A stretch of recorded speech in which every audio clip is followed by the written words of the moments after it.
Hello दोस्तों, welcome to fiction verse, जहां कहानियां सिर्फ सुनी नहीं जाती, महसूस की जाती हैं। आज हम लेकर आए हैं the Arabian Nights, the 1000 nights and night, अल्फ लैला व लैला, वॉल्यूम 1 का एपिसोड 14, पहले कलंदर की दास्तान। दोस्तों, आज की रात हमें ले जाएगी एक ऐसे सफर पर जहां तकदीर, मोहब्बत और गुनाह सब मिलकर इंसान की जिंदगी को बदल देते हैं। यह दास्तान है पहले कलंदर की, जिसने अपनी आंखें और अपना सारा चैन खो दिया, लेकिन उसके सीने में अब भी अनकहे राज छुपे हैं। क्या है उसके चेहरे पर छाई उदासी के पीछे की असली कहानी? कैसे उसने अपने वालिद की मौत, गद्दारी और मोहब्बत की आग में खुद को झोंक दिया, और किस तरह किस्मत ने उसे एक अजनबी से दरबदर भटकते कलंदर में बदल दिया। तो आइए डूब जाते हैं इस जादुई और रहस्यमय किस्से में, जहां हर लफ्ज हमें ले जाएगा और गहराई में, और हर मोड़ पर खुलेंगे नए राज। मेरी जान जान लो, मेरी दाढ़ी क्यों उड़ाई गई और मेरी एक आंख क्यों फोड़ी गई, इसकी दास्तान बहुत ही अजीब है। मेरा पिता एक नगर का बादशाह था और उसका एक भाई था, वो भी एक दूसरे शहर का बादशाह। वक्त बीतते बीतते यह हुआ कि उसी दिन जब मैं पैदा हुआ, मेरे चाचा के यहाँ भी एक बेटा हुआ। हम दोनों एक ही दिन, एक ही घड़ी इस दुनिया में आए थे। बरसों गुजरते गए और जैसे जैसे हम बड़े हुए, मैं अक्सर अपने चाचा के पास जाया करता। कभी कभी महीनों वहीं ठहरता। मेरा चचेरा भाई और मैं, हम दोनों के बीच एक गहरी दोस्ती थी। वो हमेशा मेरे साथ बेहिसाब मोहब्बत और मेहरबानी से पेश आता। जब मैं उसके पास होता तो वो मेरे लिए सबसे मोटा भेड़ ज़बह करता, सबसे उम्दा शराब का इंतजाम करता और हम घंटों बैठकर बातें किया करते, हंसी मजाक, जश्न और जिंदगी के किस्से। एक रोज जब शराब ने हमें पूरी तरह काबू में कर लिया था और नशा हमारे सर चढ़कर बोल रहा था, मेरे चचेरे भाई ने अचानक मुझे देखा और धीमी आवाज में बोला, ऐ मेरे प्यारे भाई, आज मैं तुझसे एक बहुत बड़ा काम चाहता हूं। वादा कर कि तू मेरी मदद करेगा, और जो कुछ भी मैं कहूंगा उसमें तू मुझे रोकने की कोशिश नहीं करेगा। मैंने मुस्कुराकर उसकी आंखों में देखा और जवाब दिया, भाई, तू जो भी कहेगा मैं खुशी खुशी मान लूंगा। तू मेरा खून है, मेरा अजीज है। तुझसे बेहतर मेरा और कौन हो सकता है? कह, क्या करना है? उसने तुरंत मुझसे कसम खिलवाई, सबसे सख्त और पक्की कसम, ऐसी कि मैं किसी भी हाल में उसे तोड़ न सकूं। मैं उसकी मोहब्बत और भरोसे में बंधा हुआ था, इसलिए कसम खा ली। फिर वो उठकर कहीं चला गया। मैं हैरान था कि आखिर क्या राज है। कुछ देर बाद जब वो लौटा तो उसके हाथ में एक हसीन औरत का नाजुक हाथ था। वो औरत पूरी तरह नकाब में थी, लेकिन उसके बदन पर ऐसे शानदार कपड़े और गहने थे कि आंखें चूम दिया जाए। हर गहना कीमती जवाहरात से जड़ा हुआ, मानो किसी राजा की बेटी या किसी दौलतमंद खानदान की रानी हो। उसकी चाल, उसके कपड़े, सब कुछ चीख चीख कर बता रहे थे कि वो कोई मामूली औरत नहीं थी।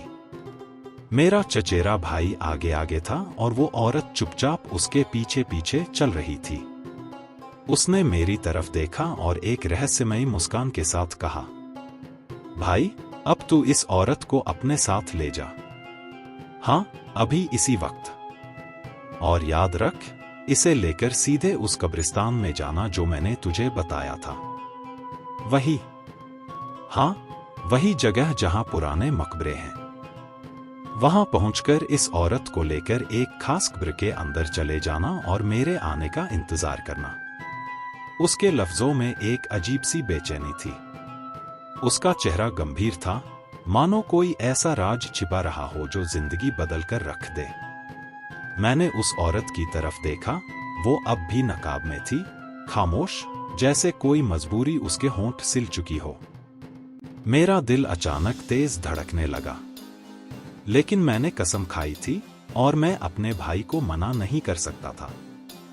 मैंने अपने चचेरे भाई से जो कस्में खाई थीं, वो मुझे चुप रहने पर मजबूर कर रही थी। मैं उसके सामने कुछ कह भी नहीं सकता था। इसलिए मैंने उस औरत को लेकर वही किया जो उसने कहा था। हम दोनों उस कब्रिस्तान पहुंचे जहां चारों तरफ सन्नाटा पसरा हुआ था। हवा में ठंडक थी और पुराने मकबरों पर उगी काई और जंगली घासें डरावना माहौल बना रही थी।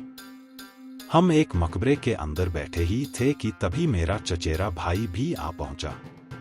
उसके हाथ में एक कटोरा पानी था, एक थैली में चूना भरा हुआ था और साथ ही एक औजार था जो किसी कुदाल जैसा दिखता था। वो बिना कुछ बोले सीधा उस कब्र के पास गया जो उस मकबरे के बीचों बीच बनी हुई थी। उसने औजार से कब्र के पत्थरों को तोड़ा, एक एक कर हटाता गया और फिर जमीन को खोदने लगा।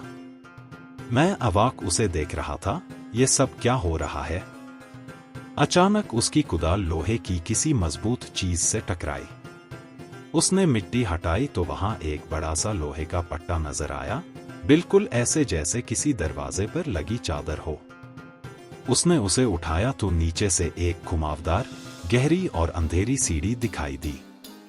सीढ़ियां किसी गुफा की तरह भीतर उतर रही थी। मेरे भाई ने उस औरत की तरफ देखा, उसकी आंखों में रहस्यमय चमक थी। उसने धीमे मगर भारी लहजे में कहा, अब आ गई घड़ी, अब कर ले तू अपना आखिरी चुनाव। वो औरत बिना कुछ कहे उठी और सीढ़ियों से नीचे उतरती चली गई। उसका नकाब और गहनों की खनक अंधेरे में खो गई। मैं हैरत और बेचैनी में डूबा उसे देखता रह गया।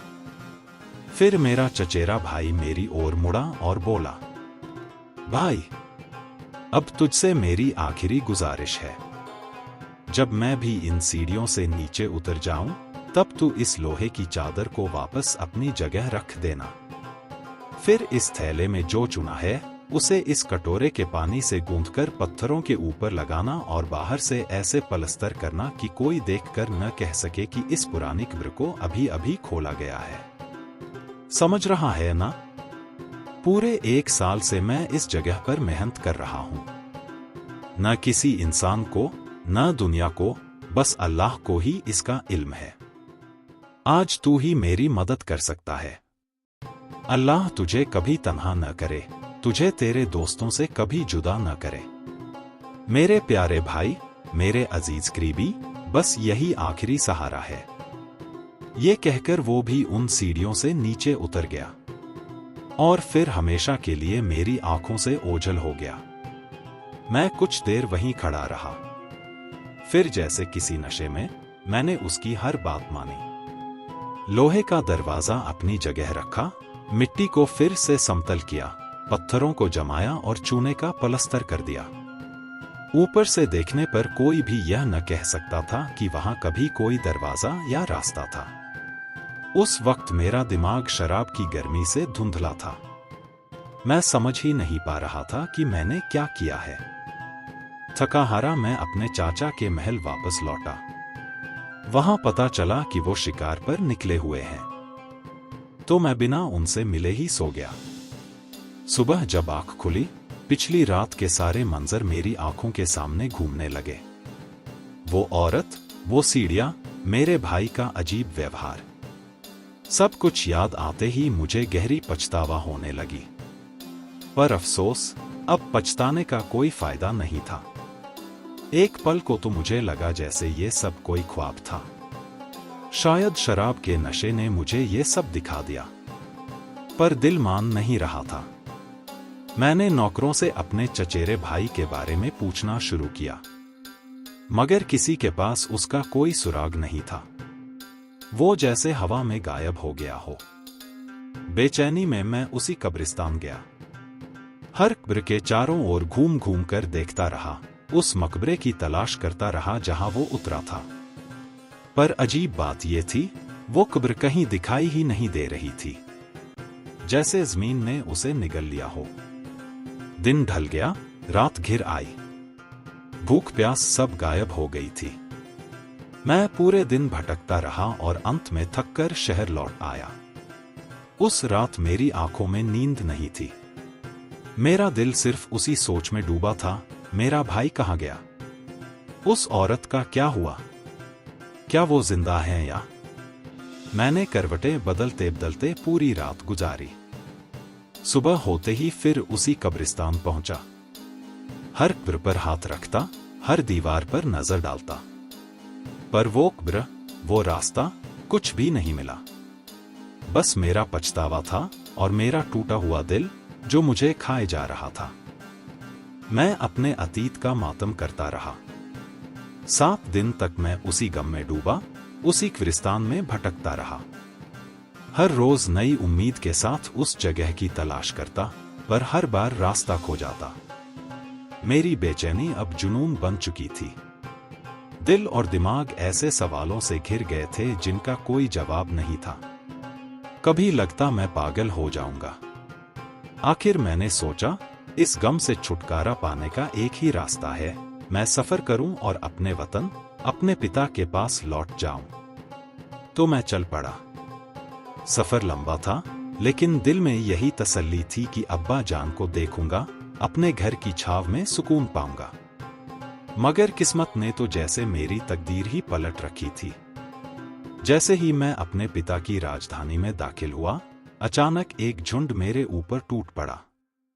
वो लोग दंगाई थे, बागी थे। उन्होंने मुझे पकड़ लिया, मेरे हाथ बांध दिए। मैं हैरान रह गया। सोचो, मैं बादशाह का बेटा, और ये लोग मेरे ही पिता के रियाया, यहां तक कि उनमें से कुछ मेरे अपने गुलाम भी थे। मेरे दिल में एक अजीब डर समा गया। मैंने खुद से कहा, हे खुदा, ये क्या हो रहा है? मेरे वालिद के साथ क्या हुआ? आखिर क्यों मुझे ऐसे बांधा जा रहा है? मैंने उन लोगों से पूछा, बार बार पूछा, आखिर वजह क्या है? तुम लोग ऐसा क्यों कर रहे हो? लेकिन वो सब चुप थे। कोई मुंह नहीं खोल रहा था। काफी देर बाद उनमें से एक शख्स, जो पहले हमारे घर का नौकर रह चुका था, उसने रहम खाकर धीरे से कहा, तुम्हारे वालिद के साथ वक्त ने बेवफाई की है। उनके अपने फौजियों ने उन्हें धोखा दिया, और उनके वजीर ने, हाँ, उसी ने उन्हें कत्ल कर दिया। अब वही वजीर तख्त पर बैठा है और उसी के हुक्म से हम तुम्हें पकड़ लाए हैं। ये सुनते ही मेरी रूह कांप उठी। मेरी आंखों के सामने अंधेरा छा गया। मैं जैसे बेहोश होने ही वाला था। पिता की मौत की ये खबर मेरे सीने में तीर की तरह लगी। वो मुझे घसीटते हुए ले गए और उस गद्दार वजीर के सामने खड़ा कर दिया जिसने अब ताज पहन रखा था। मेरे और उसके बीच पुरानी दुश्मनी थी। वजह यह थी कि मुझे बचपन से गुलेल चलाने का शौक था। एक रोज मैं महल की छत पर खड़ा था। तभी एक परिंदा वजीर के मकान की छत पर आकर बैठ गया। मैंने निशाना साधा, पर तीर चूक गया। परिंदा तो बच निकला, लेकिन वो पत्थर सीधा वजीर की आंख पर जा लगा। किस्मत का लिखा था, उसकी आंख हमेशा के लिए चली गई। उस दिन से उसके दिल में मेरे लिए नफरत की आग जल रही थी। और अब किस्मत का खेल देखो, वही दुश्मन आज मेरे सामने तख्त पर बैठा था और मैं उसकी कैद में खड़ा था। उस वक्त मुझे एक शेर याद आया, हम वही रास्ता चलते हैं जहां तकदीर हमें ले जाती है। जो रास्ता मुकद्दर ने लिखा है, उसी पर इंसान को चलना पड़ता है। इंसान चाहे किसी और सरजमीन पर क्यों न हो, अगर मौत वहीं लिखी है तो वहीं पहुंचेगी। और जैसे किसी दूसरे शायर ने कहा है, किस्मत को करने दो उसका खेल, दिल मजबूत रखो और उसकी हर बात को मान लो। ना खुशी सदा रहती है, ना गम हमेशा टिकता है। हर चीज गुजर जाती है, कुछ भी हमेशा नहीं रहता। जब मैंने कभी खेल खेल में वजीर की आंख निकाल दी थी, तब वो खामोश रहा था। वजह साफ थी, क्योंकि मेरे वालिद उस वक्त शहर के बादशाह थे। मगर उस हादसे ने उसके दिल में मेरे लिए नफरत की आग जला दी थी। और वो आग सालों तक दबी रही, लेकिन बुझी नहीं। आज जब मैं उसके सामने हाथ बंधे खड़ा था, उस आग ने आखिर अपना बदला मांग लिया। जैसे ही उसने मुझे देखा, उसने जरा भी देर नहीं की, सीधा हुक्म दिया, इसे कत्ल कर दो, इसका सिर उड़ा दो। मैं दहशत में कांप उठा और चीख कर कहा, लेकिन किस जुर्म में? आखिर कौन सा गुनाह किया है मैंने, जिसके लिए तुम मुझे मौत की सजा दे रहे हो? उसकी आंखों में जुनून और गुस्से की लपटें थीं। उसने अपने खाली पड़े नजराने की तरफ इशारा किया और गुर्राकर बोला, इससे बड़ा जुर्म और क्या होगा? मेरी आंख छीन ली तूने। मैंने कांपती आवाज में सफाई दी, वो हादसा था, एक गलती, एक इत्तेफाक। जानबूझकर नहीं किया था मैंने। मगर वो हंसा, एक ठंडी डरावनी हंसी, और जहर उगलते लफ्ज कहे, अगर तूने मेरी आंख इत्तेफाक से निकाली थी, तो अब मैं तेरी आंख जानबूझकर निकालूंगा। मैंने डर से सिर झुका लिया, लेकिन मेरी दलीलों का कोई असर नहीं हुआ। इसे आगे लाओ, उसने पहरेदारों को चीख कर कहा। मुझे उसके सामने घसीटकर लाया गया। वो आगे बढ़ा, और फिर उसकी उंगली मेरे बाएं आंख में धंस गई। एक चीख मेरे गले से निकली, मेरा जिस्म दर्द से तड़प उठा, और पल भर में मेरी एक आंख हमेशा के लिए अंधेरे में डूब गई। मैं जमीन पर गिर पड़ा, लहूलुहान, एक आंख से अंधा। मगर उसकी बेरहमी यहीं खत्म नहीं हुई। उसने पहरेदारों को हुक्म दिया, इसके हाथ पांव बांध दो, फिर इसे एक संदूक में बंद कर दो, और ए जल्लाद, तू इसे लेकर वीराने में जा और अपनी तलवार से इसका सिर कलम कर दे। इसका लाशा जंगली दरिंदों और परिंदों का खाना बने। उन्होंने मेरे हाथ पांव रस्सियों से जकड़ दिए। मुझे एक भारी संदूक में डालकर ढक्कन बंद कर दिया गया। सांस लेना मुश्किल था, लेकिन उससे भी ज्यादा मुश्किल था दिल का गम और डर। कुछ देर बाद जल्लाद मुझे वीराने की तरफ ले गया। जब हम सुनसान रेगिस्तान के बीच पहुंचे, तो उसने संदूक खोला और मुझे बाहर घसीट लिया। मैं जमीन पर पड़ा था, हाथ पांव बंधे हुए। जल्लाद ने अपनी तलवार निकाली और मेरी आंखों पर पट्टी बांधने ही वाला था कि मेरी रूह कांप गई। मैं फूट फूट कर रोने लगा। इतना रोया कि वो खुद भी मेरे साथ रो पड़ा। मैंने उसकी आंखों में देखा और टूटी हुई आवाज में कहा, मैंने तो तुझसे यही उम्मीद की थी कि तू मेरी ढाल बनेगा, मेरे लिए दुश्मनों के तीर रोकेगा, लेकिन तू ही मेरी गर्दन पर तलवार लेकर खड़ा है। मैंने तो सोचा था तू हर मुश्किल वक्त में मेरा साथ देगा, लेकिन तू ही मुझे मौत के मुंह में धकेल रहा है। अगर तू मेरी हिफाजत नहीं कर सकता, तो कम से कम मेरी जान लेने वालों के साथ मत खड़ा हो। फिर मैंने कराहते हुए एक और दर्द भरे शेर जैसे अल्फाज कहे। मैंने तो अपने भाइयों को लोहे की सबसे मजबूत जिरा माना था, लेकिन वो भी निकले तीर, मगर मेरे ही सीने को छलनी करने के लिए। मैंने सोचा था उनके तीर सबसे सही निशाने पर लगते हैं, और हाँ, निशाना सही था, लेकिन वो तीर मेरे दिल को भेदने के लिए छोड़े गए थे। मेरी आवाज वीराने में गूंज रही थी, आंसू मेरे चेहरे पर बह रहे थे। जल्लाद का हाथ कांप गया, तलवार उसकी मुट्ठी में डगमगा गई। मैंने अपने दिल पर हाथ रखकर उस जल्लाद की आंखों में देखा।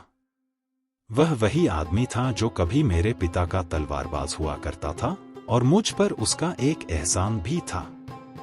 मेरी हालत देखकर और मेरी कही हुई पंक्तियां सुनकर उसकी आंखें भी भीग उठीं। उसने कांपती आवाज में कहा, ऐ मेरे मालिक, मैं कर भी क्या सकता हूं? मैं तो हुक्म का गुलाम हूं। पर सुनो, अगर तुम्हें अपनी जान प्यारी है तो भाग जाओ यहां से और कभी लौटकर मत आना, वरना वे तुम्हें भी मार डालेंगे और मुझे भी। उसने फिर धीरे धीरे जैसे खुद को समझाते हुए कहा, जिंदगी जब खतरे में हो तो भाग जाना ही सबसे बड़ी बहादुरी है। जब एक घर उजड़ जाता है तो इंसान नया घर ढूंढ सकता है, मगर नई जिंदगी उसे तभी मिलती है जब वह मौत को पीछे छोड़ भाग सके। उसकी बातों में मुझे राहत की एक किरण दिखी। मैं उसकी हथेली को चूम पड़ा और सोचा कि अगर मेरी आंख चली गई है तो भी कोई बात नहीं, कम से कम मेरी जान तो बची। मैं जल्दी जल्दी अपने चाचा की राजधानी की ओर निकल पड़ा। वहां पहुंचकर जब मैंने उन्हें सारी कहानी सुनाई, मेरे पिता के कत्ल की, मेरी आंख खोने की, तो वे जार जार रो पड़े। उन्होंने कहा, बेटा, तूने मेरे दुख पर और दुख जोड़ दिया। मेरे भतीजे, तेरे चचेरे भाई का भी कई दिनों से कुछ पता नहीं। वह गुम है, ना जाने उस पर क्या बीती। यह कहते कहते वे बेहोश होकर गिर पड़े। मैं भी दुखी होकर उन्हें संभालने लगा। फिर उन्होंने मेरी आंख पर मरहम लगाने की कोशिश की, लेकिन जब देखा कि वह खोखली हो चुकी है, जैसे एक सूखी अखरोट की खोल हो, तो गहरी सांस भरकर बोले, बेटा, आंख खोकर भी जान बचाना कहीं बेहतर है। मैं अब और चुप नहीं रह पाया। मैंने उन्हें सच सच बताया कि उनके बेटे के साथ क्या हुआ था। यह सुनकर उनके चेहरे पर अचानक चमक आ गई। उन्होंने खुशी से कांपते हुए कहा, क्या तूने मेरे बेटे की खबर दी है? जल्दी चलो, मुझे उसकी कब्र दिखा। मैंने सिर झुकाकर कहा, खुदा की कसम चाचा, मैंने बहुत कोशिश की उस कब्र को खोजने की, मगर मैं उसका रास्ता भूल गया था। फिर भी हम दोनों निकल पड़े उस कब्रिस्तान की ओर। इधर उधर भटकते भटकते अचानक मेरी नजर एक मकबरे पर पड़ी। मेरा दिल उछल पड़ा। हाँ, यही है, यही वही जगह है। हम दोनों खुशी से रोने लगे। कब्र के पास पहुंचकर हमने मिट्टी हटाई और छुपा हुआ पत्थर का दरवाजा ढूंढ निकाला। उसे खोलकर हम सीढ़ियों से नीचे उतरने लगे। लगभग 50 सीढ़ियां उतरने के बाद अचानक हमें घना धुआं घेरने लगा। धुआं इतना गाढ़ा था कि आंखों के आगे अंधेरा छा गया और हम वहीं ठिठक गए। जैसे ही वह धुआं हटकर साफ हुआ, मेरे चाचा ने ठंडी सांस भरते हुए वह कलमा पढ़ा जिसका पढ़ने वाला कभी शर्मिंदा नहीं होता। ला हौल वला कुव्वत इल्ला बिल्लाह, न कोई बादशाहत है, न कोई ताकत सिवाय अल्लाह के, जो सबसे बुलंद और सबसे अजीम है। हम धीरे धीरे आगे बढ़े और सामने अचानक एक बड़ा सा हॉलनुमा कमरा दिखाई दिया। वहां जमीन पर आटा, अनाज, खाने पीने का सामान और हर तरह की जरूरत की चीजें बिखरी पड़ी थी। कमरे के बीचों बीच एक बड़ा सा मखमली छत्र था, जिसके नीचे एक आलीशान बिस्तर रखा हुआ था।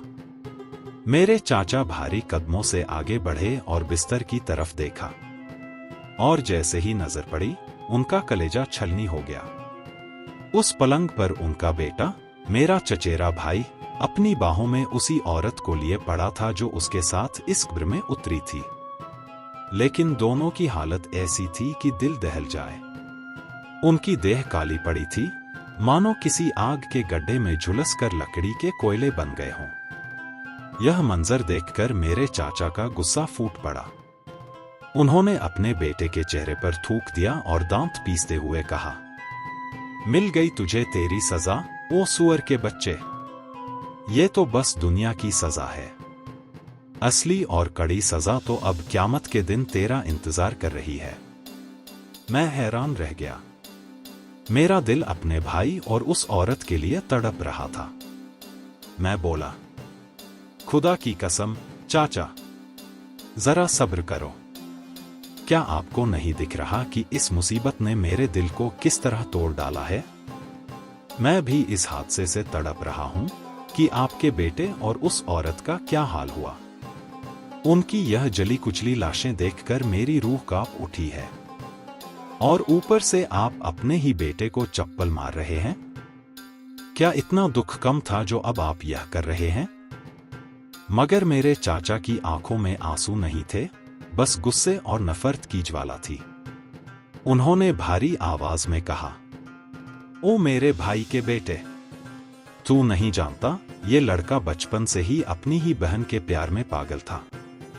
मैंने उसे कितनी बार समझाया, कितनी बार रोका। मैं सोचता था ये अभी बच्चे हैं, बड़े होकर सुधर जाएंगे। लेकिन जब दोनों जवान हुए तो उनके बीच गुनाह हो गया। मुझे यकीन नहीं था, पर जब मुझे सच्चाई मालूम हुई तो मैंने उसे कैद किया, बहुत डांटा, बहुत धमकाया। यहां तक कि मैंने अपने खास ख्वाजासरा और नौकरों से कहलवाया, ऐ बेवकूफ, यह गुनाह मत करना। यह शर्मनाक काम दुनिया में किसी ने न किया है और न करेगा। सावधान रह, कहीं ऐसा न हो कि तू अपने आप को और अपने खानदान को हमेशा हमेशा के लिए रुस्वा कर दे और दुनिया के तमाम बादशाहों के सामने तेरा नाम गंदगी और जिल्लत में दर्ज हो जाए। मेरे चाचा यह कहते कहते कांप उठे। उनकी आवाज में गुस्से के साथ टूटी हुई उम्मीद भी साफ झलक रही थी। और मैं बस वहीं खड़ा इस सच्चाई को सुनकर पत्थर बन गया। शहरजाद ने यह दास्तान इतनी भावुकता और दर्द से सुनाई कि राजा शहरयार की आंखें पल भर को गहरी सोच में डूब गईं। मगर तभी पूरब का आसमान लालिमा से भरने लगा और सुबह की अजान की आवाज गूंज उठी। शहरजाद ने अपनी बात यहीं रोक दी और चुप हो गई। राजा ने बेचैनी से कहा, शहरजाद, आगे क्या हुआ? उस गुनाहगार बेटे और उसकी बहन के अंजाम का राज तो अभी खुला ही नहीं। जल्दी कहो, वरना मेरा दिल फट जाएगा। शहरजाद ने झुककर आदाब किया और मुस्कुराकर बोली, ऐ बादशाह आलम, आज के लिए इतना ही काफी है। अगर आप मुझे जिंदा रहने देंगे तो कल रात मैं आपको इसका आगे का हिस्सा सुनाऊंगी। राजा की आंखों में बेचैनी थी। उसने अपने आप से कहा, नहीं, अब मैं इसे कत्ल नहीं करूंगा। इस कहानी का आगे सुनना मेरी रगों में खून जैसा जरूरी है। राजा सारी सुबह और दिन भर बेचैन रहा। दरबार लगा, हुक्म दिए गए, लेकिन उसके दिल और दिमाग में बस एक ही ख्याल था, रात कब होगी? कब मैं शहरजाद की जुबान से इस किस्से का आगे का राज सुनूंगा?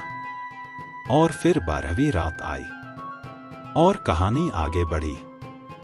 शहरजाद ने अपनी दास्तान को आगे बढ़ाते हुए कहा, ऐ खुशनसीब बादशाह, वह कलंदर यूं कहने लगा, मेरे चाचा ने अपने बेटे को, जो अब महज एक जली हुई राख का ढेर बन चुका था, चप्पल से मारा। मैं यह देखकर हैरत और दर्द में डूब गया। मेरे दिल ने पुकारा, या अल्लाह, मेरे चाचा का दिल इतना सख्त कैसे हो सकता है? अपना ही बेटा इस हाल में पड़ा है और वह उस पर रहम करने के बजाय उसे अपमानित कर रहा है। मैंने कांपती आवाज में कहा, खुदा की कसम चाचा, जरा अपने गुस्से को ठंडा कीजिए। क्या आपको नहीं दिख रहा कि यह हादसा मेरे दिल को कैसे जला रहा है? मेरी रूह इस मुसीबत से कांप रही है। आपके बेटे और उस औरत की यह हालत देखकर मैं भीतर से टूट चुका हूं। सोचिए, जब उनका पूरा जिस्म काला कोयला बन चुका है, क्या यह काफी सजा नहीं? अब आप अपने बेटे को चप्पल से क्यों मार रहे हैं? मेरे चाचा की आंखें लाल थीं, मगर उनके लफ्जों में एक पुराना दर्द और गुस्सा भी था।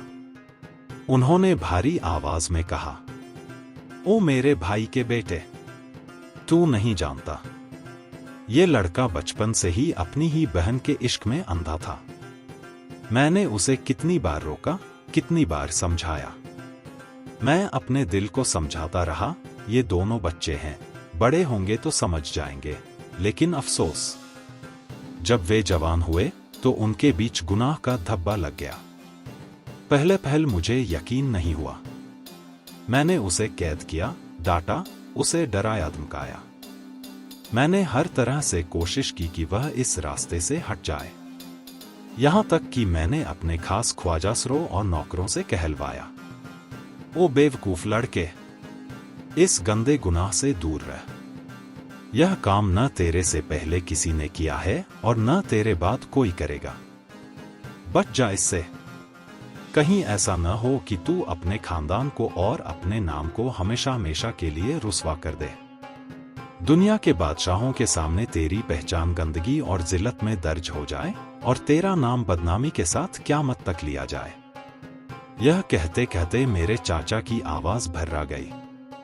उनका गुस्सा सही था, मगर उसमें एक बाप की टूटी हुई उम्मीद की कराह भी छिपी थी। मैं वहीं खड़ा पत्थर की तरह सुनता रहा। मेरे दिल में गम भी था और ताज्जुब भी। कैसा इश्क था यह, और कैसा अंजाम हुआ इसका। कब्र की उस अंधेरी गहराई से बाहर आने के बाद जब हम दोनों बैठे तो बूढ़े चाचा ने भारी सांस भरते हुए कहा, ए बेटे, मैंने उन्हें अलग कर दिया था ताकि लोग बातें न बनाएं। अगर कारवा वालों में ये खबर फैल जाती तो हमारी इज्जत मिट्टी में मिल जाती। इसलिए मैंने लड़की को अलग करके बंद कर दिया। लेकिन वो अभागी लड़की उस पर ऐसे फिदा थी मानो उसकी रगों में लहू ही उसके नाम से बह रहा हो। शैतान ने दोनों पर कब्जा कर लिया था और उनकी गुनाहगारी को उनके सामने ही अच्छा बना दिया था। मैं चुपचाप सुन रहा था और वो आगे बोले, फिर मेरे बेटे ने गुपचुप ये तहखाना तैयार किया जैसे तूने देखा। उसने इसमें खाने पीने का सामान रख छोड़ा और जब मैं शिकार पर निकल जाता तो वो अपनी ही बहन को यहां ले आता और मुझसे छुपा कर ये गुनाह करता। लेकिन अल्लाह का न्याय बड़ा सख्त है। उस दयालु ने एक ही पल में आग बरसाई और दोनों को इसी जगह जलाकर राख कर दिया। क़यामत के दिन तो और भी भयानक सजा उनका इंतजार कर रही है। ये कहकर बूढ़े चाचा फूट फूट कर रो पड़े। उनकी आंखों से बहते आंसू देखकर मेरे दिल में भी तूफान उठ गया और मैं भी उनके साथ रोने लगा। उन्होंने मेरी ओर देखा, मेरी पीठ पर हाथ रखकर कहा, तू अब मेरा बेटा है। जो खो गया उसकी जगह तू ले। उनके ये शब्द सुनकर मेरा कलेजा भर आया। मैं सोचने लगा, ये कैसी दुनिया है। कैसे हालात इंसान की किस्मत को पलटकर रख देते हैं। मेरे वालिद को मेरे ही वजीर ने धोखा देकर कत्ल किया, ताज और तख्त छीन लिया, मेरी आंख फोड़ डाली। और अब मेरा चचेरा भाई भी इस अजीबोगरीब हादसे में अपनी बहन के साथ सुलग कर राख हो गया। ये सोचकर मेरी आंखें फिर छलक पड़ी और मैं जोर जोर से रोने लगा। चाचा भी मेरे साथ रोते रहे। आखिरकार हम दोनों ने खुद को संभाला और उस लोहे की पट्टी को दोबारा नीचे गिराया। ऊपर से मिट्टी डालकर कब्र को पहले जैसा बना दिया। फिर महल की ओर लौट आए। हमने अभी मुश्किल से बैठना ही शुरू किया था कि अचानक पूरे शहर में ढोलन गाड़ों की गड़गड़ाहट गूंज उठी। तुरही की आवाज, झांझ और नफीरों की गूंज, लाठियों और बर्छियों की ठक ठक और घोड़ों की हिनहिनाहट, सब कुछ मिलकर ऐसा लग रहा था मानो पूरी दुनिया हिल उठी हो। आसमान में धूल और रेत के ऐसे गुबार उठे कि दिन दोपहर में रात छा गई। हम दोनों हैरान होकर उठ खड़े हुए। न जाने क्या आफत टूट पड़ी थी। जब हमने लोगों से पूछा तो खबर मिली कि वही वजीर जिसने मेरे वालिद को मारकर गद्दी हथियाई थी, अब फौज लेकर चढ़ आया है।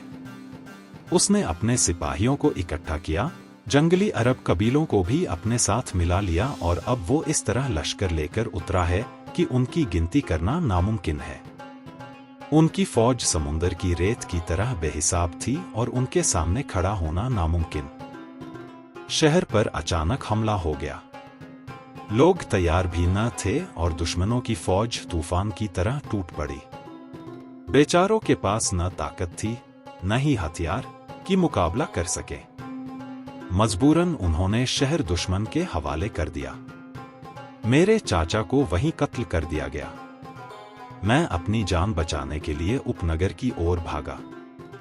दिल में बस एक ही ख्याल था, अगर मैं इस गद्दार के हाथ चढ़ गया तो वो मुझे जरूर मार डालेगा। मेरे दुख फिर से ताजा हो उठे। मैंने अपने वालिद के कत्ल को याद किया, चाचा के अंजाम को याद किया और खुद को लाचार महसूस किया। न मुझे अपने वालिद की फौज पर भरोसा था न ही शहर के लोगों पर, क्योंकि अगर उन्होंने मुझे पहचान लिया तो वो मेरी गर्दन उतार कर गद्दार का दिल जीतने की कोशिश करते। मेरे पास एक ही रास्ता बचा। मैंने अपनी दाढ़ी मूंछ और भौहें मुंडवा दी। अपने शाही कपड़े उतारकर एक फकीर यानी कलंदर का चोला पहन लिया। इस तरह मैंने अपने आप को पहचान से मिटा दिया। उस हालत में मैं अपने चाचा के शहर से निकलकर इस ओर रवाना हुआ, बस ये उम्मीद करते हुए कि शायद कोई मेरी मदद करेगा और मुझे अमीरुल मोमिनीन खलीफा, जो अल्लाह का ज़मीन पर साया है, के दरबार तक पहुंचा देगा। मैंने ठान लिया कि वहां जाकर अपना हाल दिल बयां करूंगा और अपने साथ हुई सारी नाइंसाफियों का हिसाब मांगूंगा। मैं इसी कस्बे में आज रात ही पहुंचा था। अभी सोच ही रहा था कि कहाँ जाऊं, तभी मेरी मुलाकात इस दूसरे कलंदर से हुई। मैंने उसे सलाम किया और कहा, मैं अजनबी हूं। उसने भी जवाब दिया, मैं भी अजनबी हूं।